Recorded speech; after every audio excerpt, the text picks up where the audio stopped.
Thank you, Ismail, for your nice introduction, and thank you everyone to joining my talk. Today, I'm going to talk about infrastructure computational sensing with graph learning approaches. And this project is also funded by the Swiss Federal Institute of Metrology and Metals at Bern, and we have some collaboration with them. It doesn't. Oh, okay. Okay, nowadays in our environment, there are some critical infrastructures that are aging, and we need to provide the continuous monitoring for these aging infrastructures in order to prevent costly failures or even extending the infrastructure lifetime. And for achieving this, we need to give or extract some information from the infrastructures. And this information is extracted by installing or integrating the sensors into these kind of infrastructures. However, in the practical applications, usually we are limited or bounded by some budget limitations or budget constraints. For example, we cannot, or it's not very feasible for us to install a very high cost sensors in the dense scale. Then, to this reason, we have to deal with some challenges in the infrastructure systems. For example, we have some challenges such as sparse sensor deployment or retrofitting existing system, or for example, in some application, for example, you can consider the structures. There are different kinds of sensors that we need to install. For example, the displacement sensor or acceleration sensors. And these two kinds of sensors have a bunch of heterogeneity. For example, the frequency are different to each other. Just give you one example is acceleration sensor usually capture the high frequency data, while the displacement sensor capture the low frequency data. So in order to deal with these challenges, instead of using the high cost hardware solution, we need to provide the computational method for sensing in order to deal with this problem. In other words, our main goal in this task is that given this some limitation that we have, we want to extract the maximum information possible with this computational method without adding the high cost sensors to the existing infrastructure. Given this, in this talk, I'm going to address these two questions. First, given the specific number of sensors that we have, how we can distribute this sensor effectively to maximizing the information gain in infrastructures. And also the other question is that, is it possible for us if we can infer some parts of the network without installing the physical sensors? In other words, assume that we have some sensors that is already installed, but in other parts of the network, due to the budget limitation, we cannot install the sensors. But how we can estimate the measurement at that part without installing the physical sensors? So these two questions lead to two research topics that we are going to address in this talk. The first one is about optimal sensor placement, and the second one is soft or virtual sensing.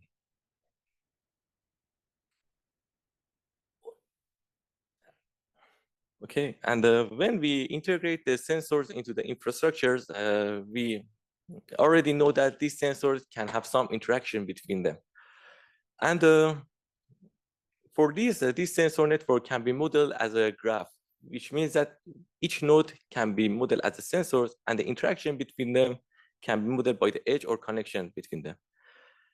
So if you remember, in the beginning of the talk, I say that our main goal is to maximizing the gaining information given the limited limitation that we have. So unlike the previous method that they process the sensors individually, or they use temporal signal processing approach, we are now interested, in addition to this, we want to also capture the interaction between each sensor that are already installed in the network. So here, that's why we use the graph representation-based approach, that it can help us to capture this graph structure data, which is also our infrastructure sensor network. Now, at the first part of the talk, I want to discuss more about the sub-sensing or virtual sensing. And for this, I need to provide a definition for that. This sub-sensing can be looked as a mathematical model that the input is the physical sensor that we have, and the output is the measurement and the unknown locations. And why subsensing is important?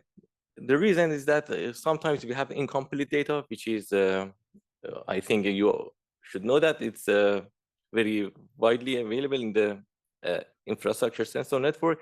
And also since it reduces the number of the physical sensor that we need to install, it provides cost efficiency for us. And also it helps us to for fault detection and diagnosis of the system or even the sensors that we have. Now, in some infrastructures, we have known some underlying physical process of the infrastructures.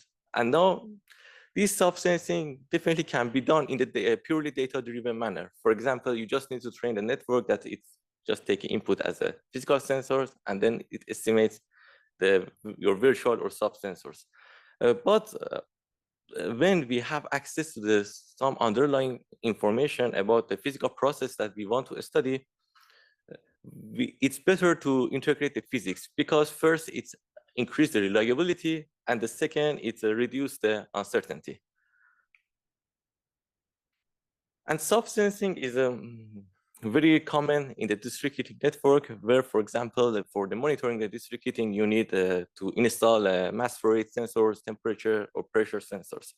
And also the good property about the district heating network is that we have a bunch of information about the underlying process that's happening in the pipelines of the district heating network.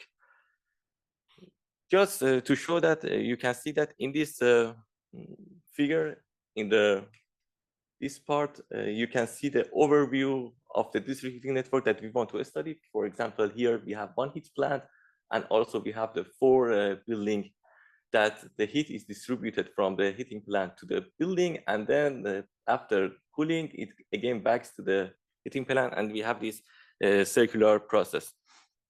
And also in the right side, you can see the layout of this district heating network. As you can see, there are some components that are in the district heating network. For example, there are feed pipe, return pipe, or for example, valve, and also the fork or splitter or merger. And also definitely we have some consumer there. And then our main goal is that given that if we just install the mass flow rate sensors into this district heating network, can we infer a pressure or temperature based on the topology of the network and just the mass flow rate of the mass flow rate sensors? And to achieve this, we propose a novel method based on the graph neural network for subsensing. And as you can see here, we have the sensor network, and we have some measurements, available measurements, which are the mass flow rate sensors. And then we have some place that we don't have any measurement, which are the either temperature sensor or pressure sensors. And then in the purely data-driven GNN, usually we construct the graph based on the physical sensor or mass flow rate sensor, as you can see here. But if we have some information, if we have access to some information about the characteristic of the network, for example, the pipe geometry properties, for example, what is the diameter or what is the roughness of the pipe, we can add some augment some information based on the physics equation. For example, for pressure, we can use Darcy-Weisbach equation, or for temperature, we can use heat transfer rate. Then with this information, with mass flow rate sensors and the information about the pipe geometry, we can calculate the pressure drop or temperature drop of the network. And then after this, we are going to augment this information as a auxiliary node to our current graph, which means that instead of just feeding the mass flow rate sensor in the purely data-driven manner, we enhance the input with the auxiliary nodes that is derived by the physical process. For example, it's derived by the Darcy-Weisbach equation or heat transfer equation. And once we prepare the input data, we feed it to the graph layer. It can be any graph networks. And then after feeding to MLP, we provide the estimation for the place that we don't have any physical sensors. And here it can be either temperature or pressure. And here there are some results. Here you can see that in this case, we just consider the ideal case, which means that the sensors are not noisy and we have the access to the perfect information about the geometry of the network or geometry of the pipe. And here I can show you that in all methods, we can see that if we add physics, the error for the estimation is reduced significantly for each kind of the network. But here you can see that these four are the graph-based neural networks. And for all of them, you can see that these graph-based methods are beating the traditional neural networks such as convolutional neural network or multi-layer perceptron. And now, in addition to comparison on ideal case, we also comparison on the noisy case, which means that the sensors are injected by some noise, and this noise is modeled by the Gaussian distribution with the standard deviation of the 0.1. And also, in the real world, since the sensor is noisy, usually we do this. And in addition to that, some pipe geometry maybe have some uncertainty. For example, the pipe roughness can be changed during the time. And that's why it makes sense that we need to also evaluate the method in these noisy cases. And again, the message is remain the same. The graph-based method is still beating the traditional neural network-based method. And also whenever we inject the physics for each method, we reduce the error significantly. So the takeaway message for the first part is that if we have some knowledge about the underlying process of the system, we can combine them with the graph neural networks in order to increase the accuracy of the sub-sensors. And also, in addition to that, we see that the graph-based method works well. So incorporating the topology of the network can also help us to achieve this. So in a previous case for the self-sensing, we already showed that the sensors are already installed, and now they provide the monitoring for the infrastructure. But now take one step back. Assume that we want to build the sensor network now, and now we have some budget limitation, for example, about the number of sensors and the possible candidate location to install the sensors. Or how we can achieve this, how we can effectively install the sensor to gaining the maximum information that is possible for us. And this is really a well-studied problem in the structural health monitoring that, for example, you want to consider or monitor the bridge with a reliable sensing platform, but you are constrained or bounded by the budget limitation. So our main goal is that given some possible candidate location and the number of sensors that we have, how we can maximum the information gain. So there are different approaches for the optimal sensor placement. The most popular one are rooted in the information theory. They usually use the mutual information and entropy to maximizing the information gain. Also, in some work, they also use Fisher information metrics to achieve the maximum gain.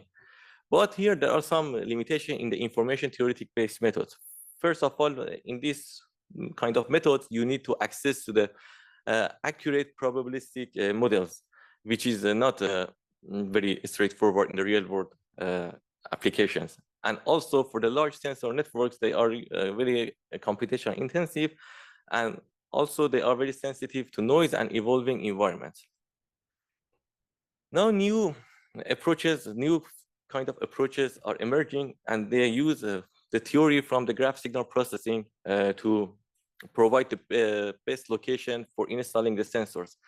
And the good thing about this kind of approaches, they just need the structure or topology of the network, and we don't need to provide the accurate probabilistic models for maximizing the information gain.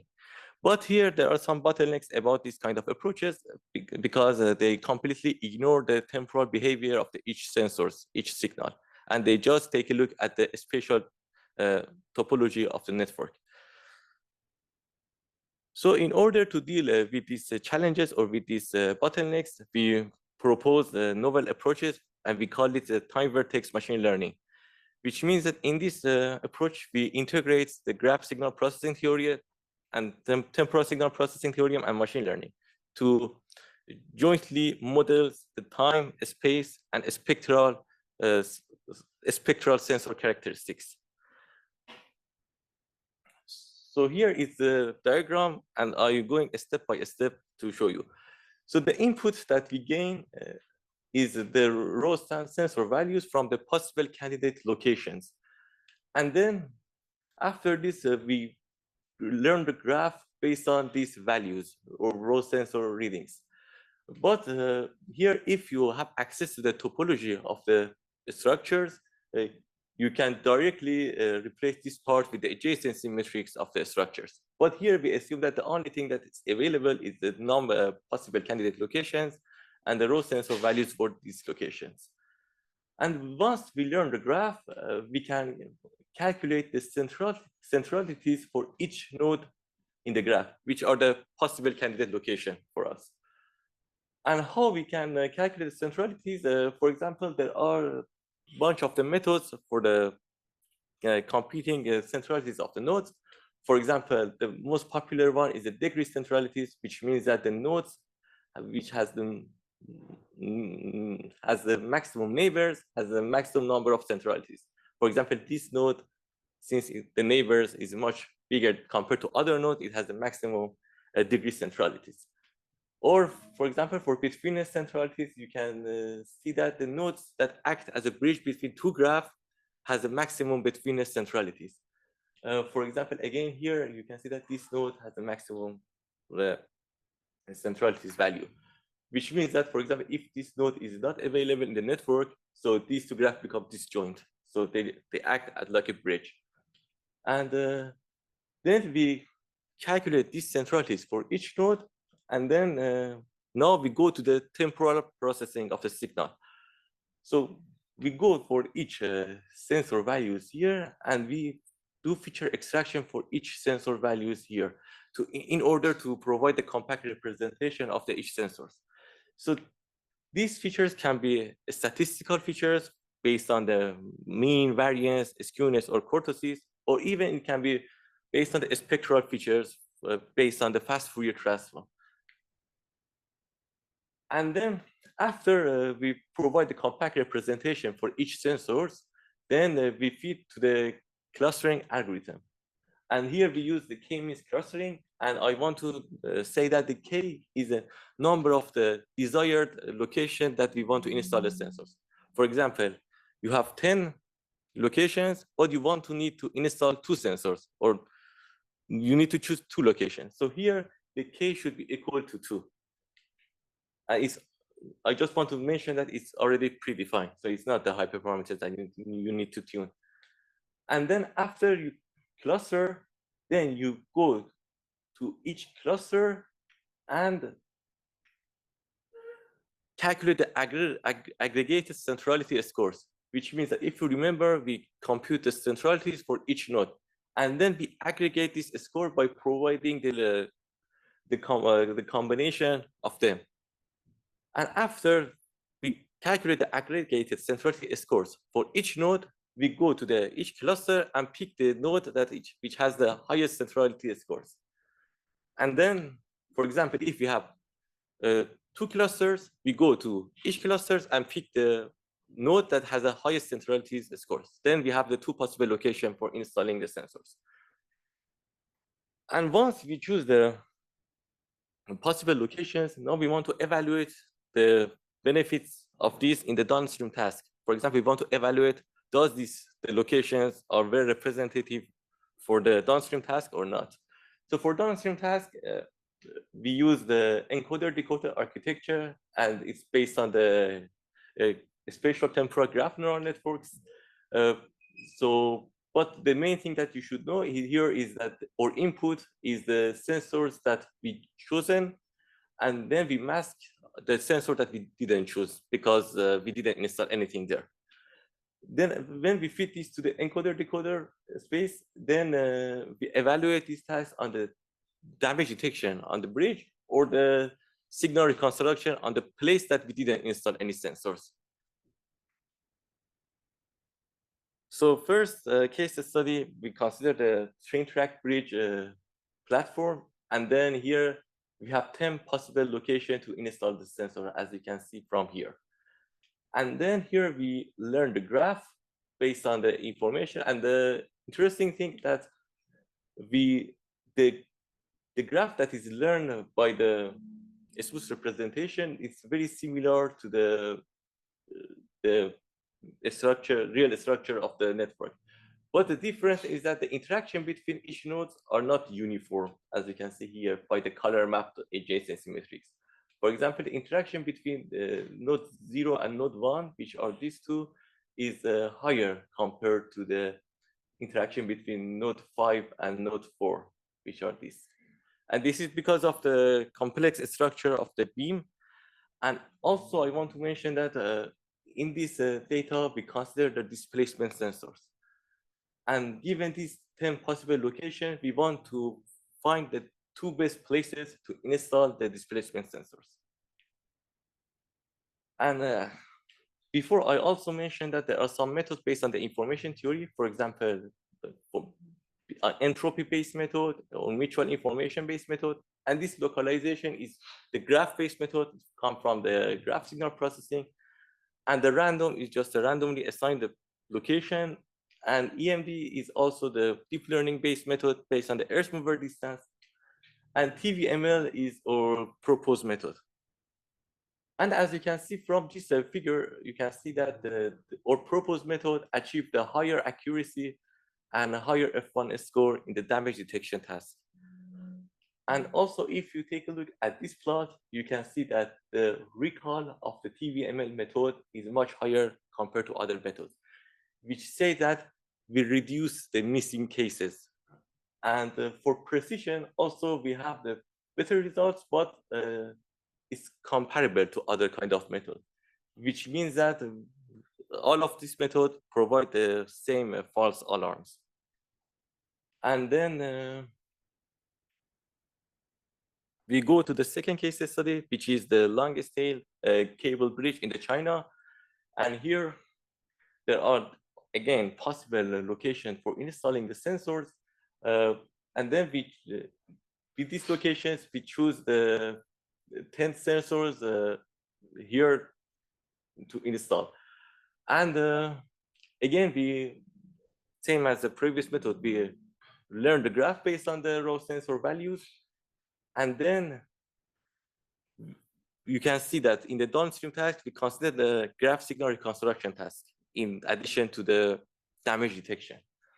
And first, from here, you can see that if we choose number of the possible location to installing the sensors, we can see the error between these models are the same, but the TVML methods provide the better results. And we increase the possible number of locations. For example, if it increased from 2 to 3, again, the error decreasing, which makes sense, which is quite intuitive, because when we reduce, there is a trade-off between the number of sensors and the information gain that we can get. For example, if we increase the number of sensors, we increase the cost, but we also increase the maximum information gain. And this trend is happening when we see increasing the number of selected sensors based on both evaluation metrics, based on root mean square error and normalized mean absolute error. And the takeaway message for this talk is that in our work, we leverage time vertex representation, and also we determine the sensor location that maximize the information gain. And also it can provide early detection and efficiency in monitoring. And also this method is a scalable and data-driven solution for choosing the best location given the possible candidate location and your budget for the sensors. And thank you.